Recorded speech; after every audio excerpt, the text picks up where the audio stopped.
What's up, everybody? Welcome back to another deck profile here on TCG University for the card game UniVersus. My name's Tam, and today I'm going to be showing you my Zsolt deck profile that I played for the Season 3 Start Campus Championship. If you like the profile, make sure you check out all the matches, as well as all of the profiles that we did. We've got 8 fresh ones for you. And if you want to watch live, make sure you go out to twitch.tv/TCG University and follow out there. Every Tuesday, we're live and we record at 6 o'clock Central Time. So with that, let's jump into the profile. All right, so Zsolt. For anybody who hasn't seen one of my deck profiles, basically the way that I do my deck profiles is, as opposed to just reading the character off verbatim, what I do is I want to give you the elevator pitch of how the deck works. So what is the point of this Zsolt deck? Well, the main thing we're focusing on here is Zolt's static that says I get to play multiples I get to pay for the cost of multiples as cards off the top of my deck. Really, really cool.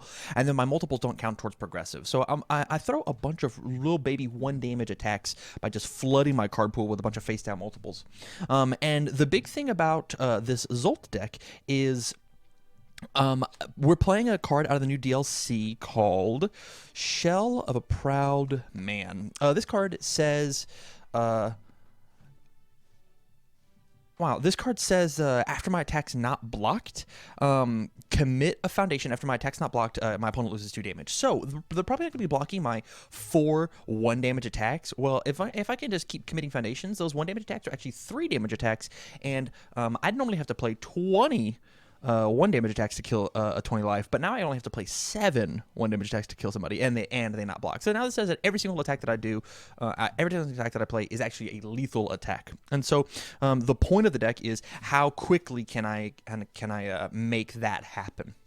So yeah, let's jump into it. So let's talk about the attacks of the deck. The number 1 attack that I always wanted to see was Blaze of Fervor. Blaze is a really, really rad card. It builds an extra foundation. It gauges if you want to, and it's multiple 3.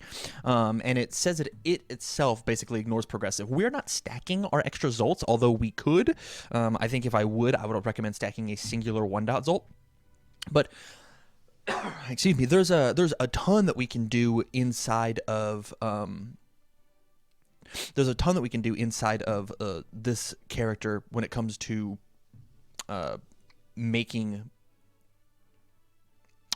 pushing damage, and this character is like this card is the main thing to start it off. The next attack we're playing is Quad Whip Crack. The reason this card is here as the second main attack that we're playing is actually the fact that it's a 2-speed attack. We're playing an action here that lets us draw cards, but only if our attacks are fairly slow. And the multiples also get to be fairly slow as well. Honestly, we don't necessarily care what the attack is. This is as long as it has multiple. Up next, the other big kill card is Shoki. This card is actually a real card in our deck. It says discard 2 multiple copies to give this attack 3 speed and 3 damage per multiple. Well, the thing is with Zsolt, they just come off the top of my deck, right? And so I just get to essentially play the multiple for free. Even on turn 1, I can be committed because he's playable while committed since it's just a static. And then I'll just pitch these multiples, and now it's a 9 mid for 7. And then if they don't block it, they burn for another 3. Wow. 9 mid for 10. Seems good on a 3 diff. In addition to that, we're playing 4 Cross Up. This card says that it's just another multiple 1, and it's got a really solid response in the card pool. After an attack deals damage, my attack or your attack, my opponent discards momentum. This is one of the best momentum hate cards in the entire game. Hey, don't have momentum. You're just not allowed to. And then my last attack was Fanatical Purification. This is my least favorite attack in the deck, honestly, just because it's a 6. I'm trying to sling as many attacks on a turn as possible, and this thing being 6 is way too expensive. This should have been literally any other multiple in the game. So if you are going to make this deck, change this out for whatever. Hiei's got a really good multiple 3 that works perfect. Up next, we've got the assets and the actions. I want to talk about the asset first. There's only one. We're playing 1 Maus Aeneas. It's honestly just to copy any of these and give an extra instance of multiple. If you have Shoki and you copy another Shoki, your Shokis become absolutely massive because you get all the enhances on it, including multiple 2s. You can multiple 2, and then pitch 2, and now you've gotten +12/+12 on your 3 damage attack seems pretty okay. Or maybe you like have a Blaze of Fervor in there and they copy that. Well, now it's multiple 3, build 1, next check. It's just stacks on stacks on stacks. And the only action we're playing is 4 Unlimited Blades. This card says every time that I play a slow attack, which is a Blaze of Fervor or Whip Crack, or any of their multiples, I get to draw 1 card for each of these that I have for each multiple that I have. So this card says multiple 3. So with the multiple 3 and Blaze, this card says draw 4 cards. And since the multiples don't count towards progressive, this is always just played on a 4, even though I have the multiples. It just doesn't care. It doesn't count them. Up next, we've got into our foundations. I've sectioned these out more into their jobs or what they do, as opposed to like just playing a bunch of 4-ofs or whatever. But so like the main combo of the deck is the Shell of the Proud Man, and this is the way that we kill people. The attack lineup actually doesn't do enough damage to kill anybody. Let's say we're trying to fight a Shiva or a fighting Goro. Without Shell of a Proud Man, I just can't do it. It's just not possible. And so I have to see this as quickly as I can. And so the only way that we get to consistently make this happen is with Tijuana Groceries. The card says remove 2 foundations from my discard pile to ready it back up. And so with Shell of a Proud Man, they don't block my attack. I commit my Tijuana Groceries. On the next attack, I ready it back up. They don't block again. I commit it. I ready it. I commit it. And so I don't have to commit out my entire staging area in order to make my shells live. Big thing, this is a unique foundation. We are playing 3 of it just because I have to see it.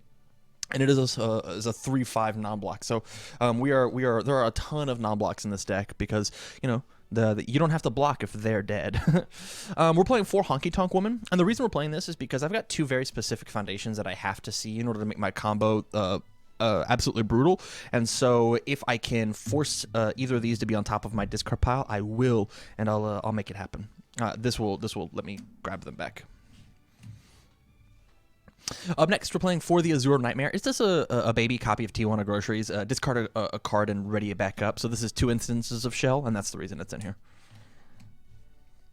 We're playing For Dreaming of Becoming Whole. If I smack you with my regular attack, not one of the multiples, it will go to my momentum.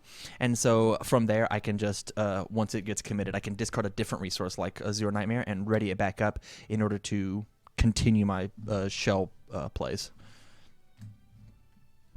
We're playing a triple Wild Hunt. It just says after I deal damage, I'm just going to build the top card of my deck down. Or if I have a face down in my card pool, it counts as 2 for committing foundations. It's fine. It's not amazing. The best thing about it is it's a spam, and it lets me try and push a little further. It is also 2 foundations, just like Dreaming and Azure, how they count for 2 when it comes to shell.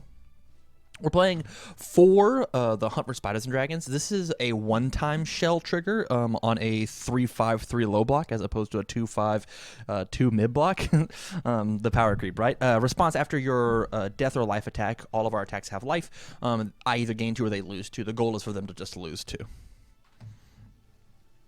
Onto the more kill you cards. We've got 1 True Identity. It just makes my checks a little easier. I wish I was rando with the +1/+1, but the damage on my multiples can't be increased, so it's just there for the checks.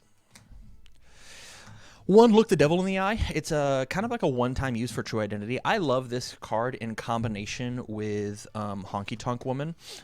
It's playable while committed, so you can take and blow it up, Honky Tonk it back in, and then blow it up again. You've got +4 to your next check.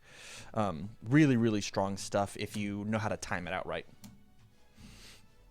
Onto the defense of the deck, we're playing 4 Wearlight.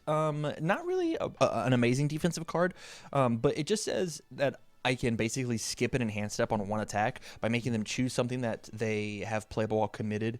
Or sorry, choose something that is committed that isn't playable while committed, and I'll make them play that. And they have to play that thing. Oh, you can't play that thing? You'll pass? I'll pass. We'll go to blocks. We're playing double Outworld's Heiress. This is just to get rid of problem cards on the board. Maybe there's something that clears my card pool or stuffs my card pool or something along those lines. Let's just get rid of it. And then lastly, we've got double Face of a Monster. I think these Outworld's Heiress and double Face of a Monster is really, really